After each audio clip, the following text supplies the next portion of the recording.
The Philadelphia Eagles have a massive problem on their defensive line, and it is happening in total silence behind the scenes.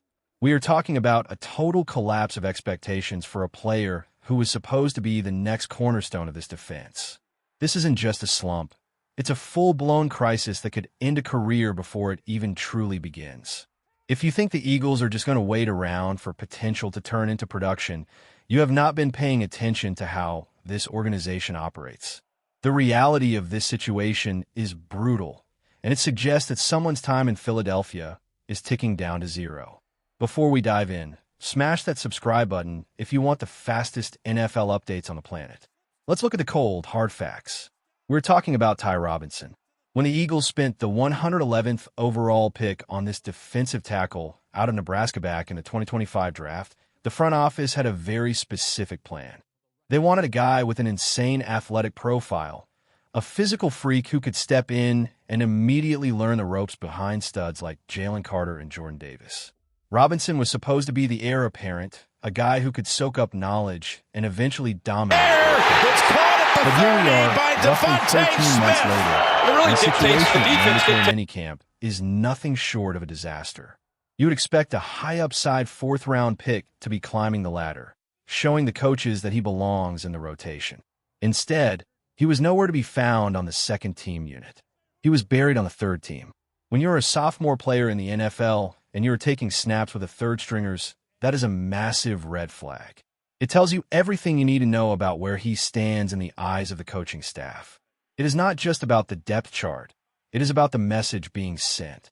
And the message is that he is currently failing to keep up with the professional game.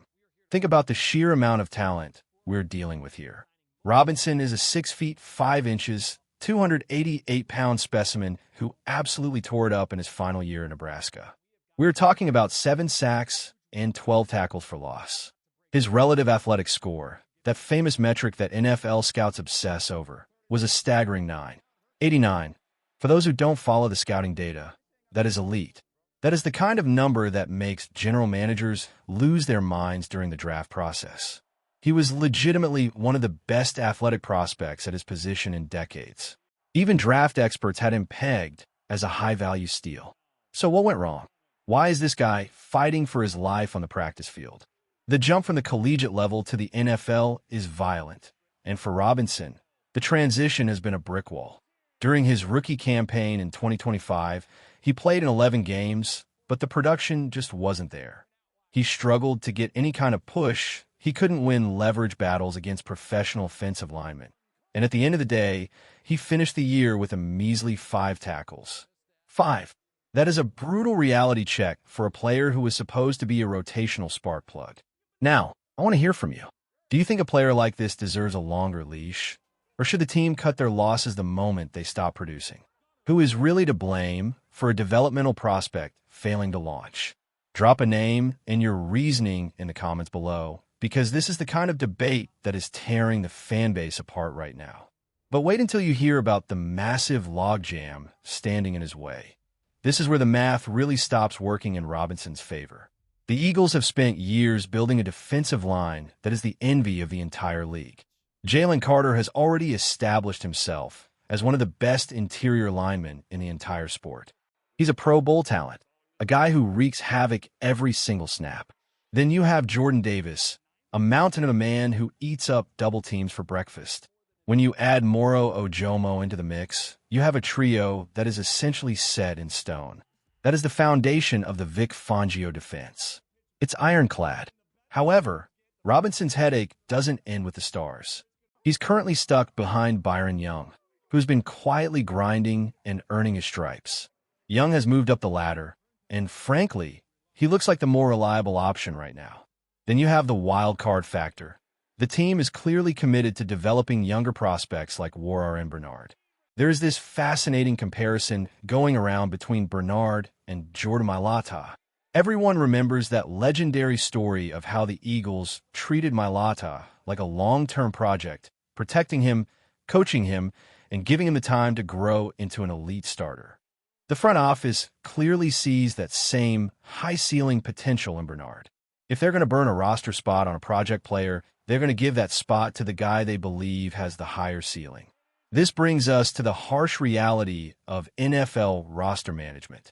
Teams have a very limited number of spots on their 53-man roster.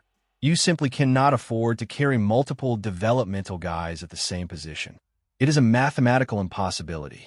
If you're keeping two guys who aren't ready to play on Sundays, you're actively hurting your team's ability to compete in the short term. The Eagles made their choice. They decided that the development of Bernard is worth the sacrifice, which effectively closes the door for Robinson. He is no longer a project. He is now a guy who is fighting to prove he isn't a total bust.